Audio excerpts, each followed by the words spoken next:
أعوذ بالله من الشيطان الرجيم. قال إني أريد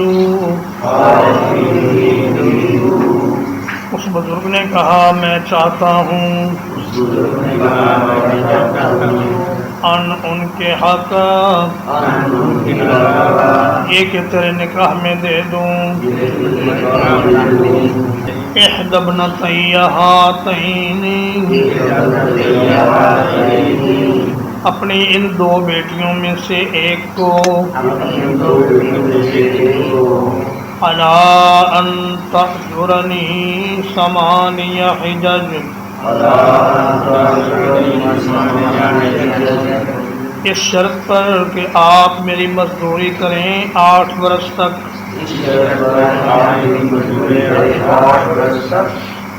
فَإِنْ أَتْمَمْتَ 10 پھر اگر آپ 10 سال پورے کر دیں فَمِنْ عِنْدِكَ تو یہ آپ کی طرف سے ہوگا وَمَا أُرِيدُ أَنْ أَشُقَّ عَلَيْكَ اور میں آپ پر مشقت نہیں ڈالنا چاہتا سَتَجِدُنِي إِنْ شَاءَ اللَّهُ ان قریب آپ پائیں گے مجھے اگر اللہ نے چاہا من الصالحین نیکوکار لوگوں میں سے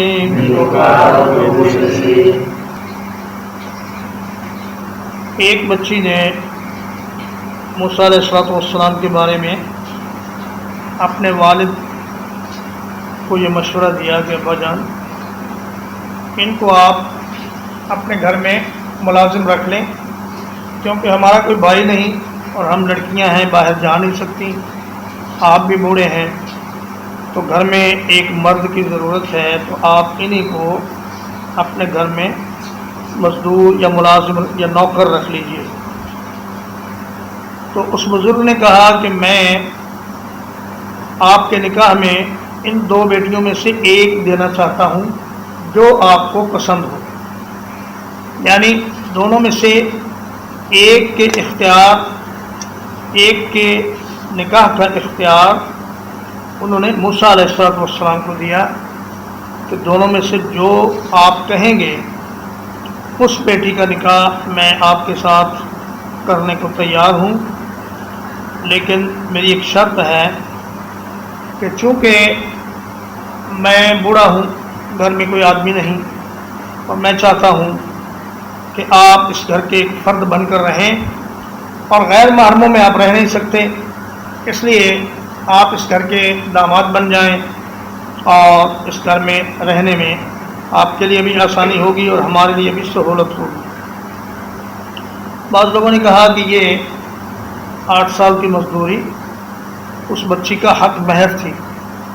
مگر یہ بات درست نہیں ہے یہ صرف نکاح کی ایک شرط کے طور پر یہ بات مدین کے بزرگ نے رکھی کیونکہ اگر یہ نکاح کا حق مہر ہوتا تو اس میں بچی کا باقاعدہ تعین ہوتا اور اس میں لڑکی کا والد یہ نہ کہتا کہ میں ارادہ رکھتا ہوں بلکہ وہ کہتا میں نے اتنے مہر کے عوض یہ بچی آپ کے نکاح میں دے دی ہے یا دیتا ہوں تو اس سے معلوم ہوا کہ نکاح کی کچھ شروط باہمی رضامندی سے طے کی جا سکتی ہیں اور یہ بات بھی معلوم ہوئی کہ اپنی بچی کا رشتہ خود آفر کر دینے میں آدمی کے لیے کسی قسم کی بے عزتی یا توہین نہیں سیدنا عمر رضی اللہ تعالیٰ عنہ کی بیٹی سیدہ حفصہ یہ سیدنا خنیس بن حذافہ کی اہلیہ تھیں جو بدری صحابی تھے جب خنیس فوت ہو گئے تو سیدنا عمر رضی اللہ تعالیٰ عنہ نے اپنی بیٹی کا رشتہ خود سیدنا عثمان غنی کے سامنے پیش کیا اور کہا کہ میں چاہتا ہوں کہ آپ میری بیٹی سے نکاح کر لیں۔ تو اس شرم میں اور اس خود ساختہ انا میں آدمی جکڑا رہے اور بچیاں بوڑھی ہو جائیں اور کہے جی میں تو رشتہ اس وقت کروں گا جب کوئی رشتہ مانگنے آئے گا، یہ بچیوں کے ساتھ زیادتی ہے۔ اگر کوئی مانگنے نہیں آ رہا تو آپ خود رشتے کی آفر کریں۔ آج کل اس کا بہترین طریقہ یہ ہے کہ جو بااعتماد ادارے ہیں ان میں ضرورت رشتہ کے عنوان سے اعلان کیا جا سکتا ہے اور آدمی اپنا موبائل نمبر اس میں دے سکتا ہے کہ بھائی میرے ہاں 1 یا 2 رشتے ہیں، اگر کوئی مناسب آدمی طلبگار ہو تو میں اس کو یہ رشتے دینے کے لیے تیار ہوں۔ حضرت عثمان رضی اللہ تعالیٰ عنہ نے تو یہ کہا کہ میرا اس وقت نکاح کا ارادہ نہیں ہے۔ حضرت عمر کو کچھ رنج تو ہوا لیکن خاموش رہے۔ پھر صدیق اکبر سے کہا آپ میری بیٹی سے نکاح کر لیں۔ انہوں نے خاموشی اختیار کی کیونکہ ان کے علم میں تھا کہ رسول اللہ صلی اللہ علیہ وسلم حفصہ سے نکاح کا تذکرہ فرما رہے تھے۔ تو کچھ دنوں کے بعد اللہ کے نبی صلی اللہ علیہ وسلم نے سیدہ حفصہ سے نکاح کا پیغام بھیج دیا۔ تو بزرگ نے کہا کہ میں اپنی ایک بیٹی آپ کے نکاح میں دینا چاہتا ہوں، آپ 8 سال میری مزدوری کریں گے اور اگر آپ 10 سال پورے کر دیں تو یہ آپ کا احسان ہوگا، میں آپ پر سختی نہیں کرنا چاہتا۔ سعید بن جبیر کہتے ہیں کہ حیرہ کے ایک شخص نے مجھ سے پوچھا کہ موسیٰ علیہ السلام نے دونوں مدتوں میں سے کون سی مدت پوری کی تھی، 8 سال یا 10 سال؟ تو میں نے کہا کہ میں اس بارے میں نہیں جانتا، میں حضرت عبداللہ بن عباس سے پوچھ کر آپ کو بتاؤں گا۔ تو سیدنا عبداللہ بن عباس نے فرمایا کہ پیغمبر جب کسی سے کوئی وعدہ کرتا ہے تو وہ پھر اس کی جو بہترین شکل ہوتی ہے اسی کو پورا کرتا ہے۔ چنانچہ موسیٰ علیہ السلام جو اس وقت نبی تو نہیں تھے لیکن آگے چل کے نبی بننے والے تھے، تو انہوں نے 10 سال کی ہی مدت پوری کی اور اس کے بعد اپنے گھر والوں کو لے کر وہاں سے روانہ ہوئے۔ قال ذلك بینی و بینک، موسیٰ علیہ السلام نے فرمایا یہ میرے اور آپ کے درمیان طے ہو گئی بات۔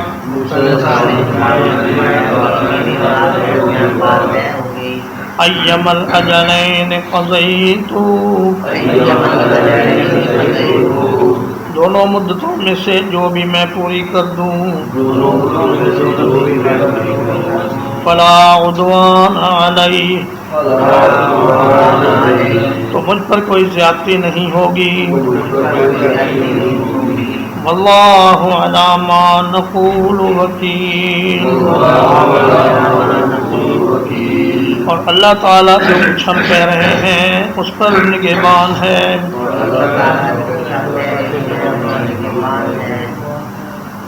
موسیٰ علیہ السلام نے فرمایا ٹھیک ہے،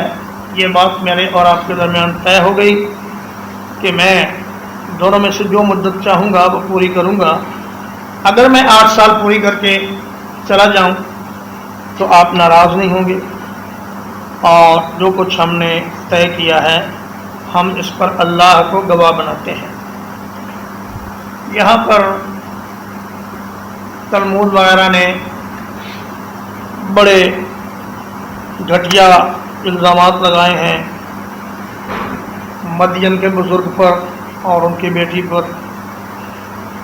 کہا کہ جب اس بابے کو پتہ چلا کہ یہ تو فرعون سے بھاگا ہوا آدمی ہے تو اس نے ان کو قید کر دیا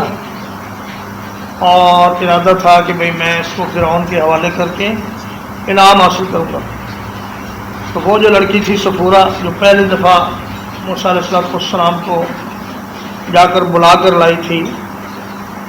تو وہ موسیٰ علیہ السلام کو قید میں کھانا وغیرہ دیتی رہی اور ان سے بات چیت کرتی رہی۔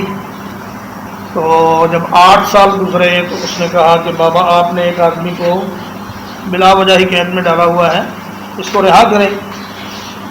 تو انہوں نے پھر اس کو رہا کر دیا اور ان کے ساتھ اپنی بیٹی کا نکاح کر دیا۔ تو یہ ساری بات اسرائیلیات میں خلاف حقیقت ہے۔ صحیح بات وہ ہے جو قرآن مجید بیان کر رہا ہے، اور قرآن مجید ان یہودیوں اور عیسائیوں کی تحریفات کا بڑے اچھے طریقے سے توڑ کرتا ہے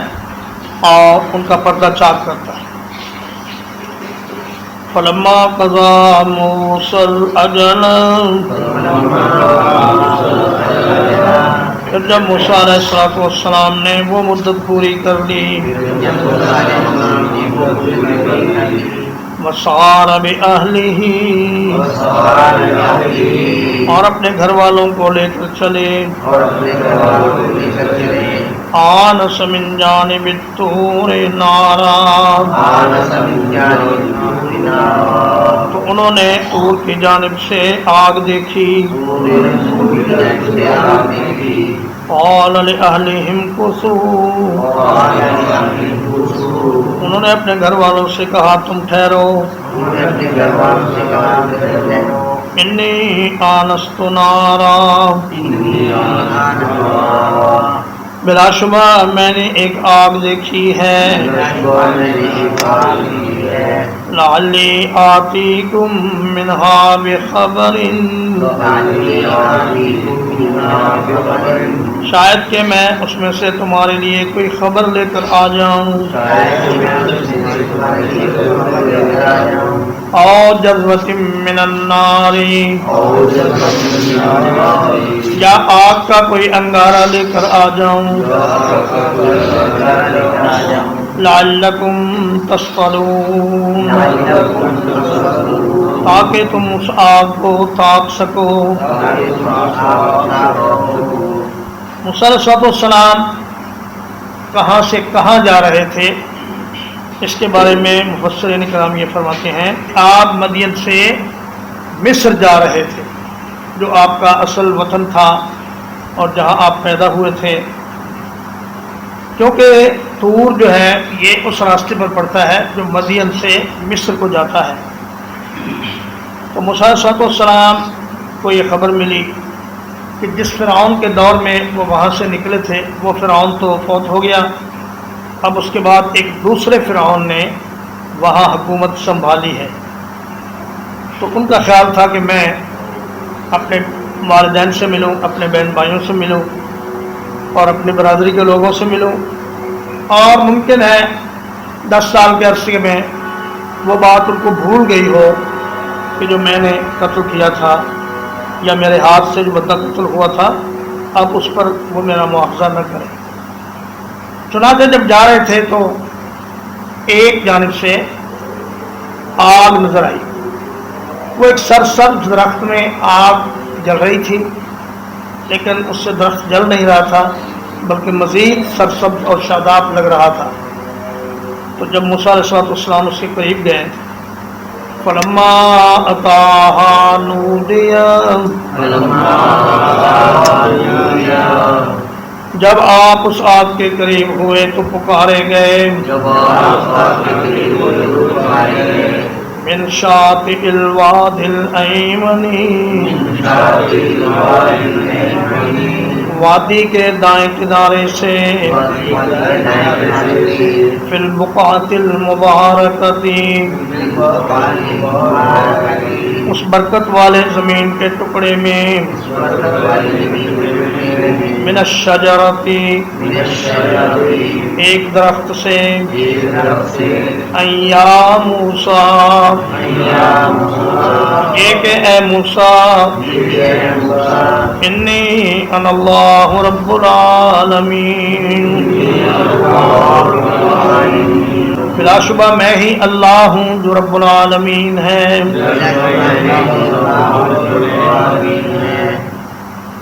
وادی کون سی تھی اس کا قرآن مجید میں سورہ طٰہٰ میں ذکر ہے، فرمایا انک بالوادی المقدس طویٰ، یہ وادی طویٰ تھی اور اسی میں طور پہاڑ بھی موجود ہے۔ تو موسیٰ علیہ السلام کو اس کنارے سے آواز پڑی جو موسیٰ علیہ السلام کے دائیں ہاتھ پر تھا۔ اس طرف جب آپ متوجہ ہوئے تو ایک درخت سے یہ آواز آئی کہ اے موسیٰ، میں وہ اللہ ہوں جو سارے جہانوں کو پالنے والا ہے۔ تو اس طرح موسیٰ علیہ السلام کو اللہ پاک سے ڈائریکٹ ہم کلامی کا شرف حاصل ہوا، اور اس کے بعد اللہ پاک نے ان کو ایک دو معجزے دکھائے اور پھر ان کو کار نبوت پر فائز کیا، منصب نبوت پر فائز کیا، اور حکم دیا کہ آپ فرعون کی طرف جائیں۔ ترجمہ ایک بار پھر۔ قال انی اريد، بزرگ نے کہا میں ارادہ رکھتا ہوں ان کے ہاتھا، یہ کہ میں آپ کے نکاح میں دے دوں احدی ابنتی ہاتین، اپنی ان دو بیٹیوں میں سے ایک کو، الا ان تأجرنی ثمانیہ حجج، اس شرط پر کہ آپ 8 سال تک میری مزدوری کریں گے۔ فَإِنْ أَتْمَمْتَ عَشْرًا، پھر اگر آپ 10 سال پورے کر دیں، فَمِنْ عِنْدِكَ، تو یہ آپ کی طرف سے احسان ہوگا۔ وَمَا أُرِيدُ أَنْ أَشُقَّ عَلَيْكَ، اور میں آپ پر مشقت نہیں ڈالنا چاہتا۔ ستجدنی، ان قریب آپ مجھے پائیں گے، انشاء اللہ، اگر اللہ نے چاہا، من الصالحین، نیک لوگوں میں سے۔ قال ذلك بینی وبینک، موسیٰ علیہ السلام نے کہا یہ بات میرے اور آپ کے درمیان طے ہو گئی۔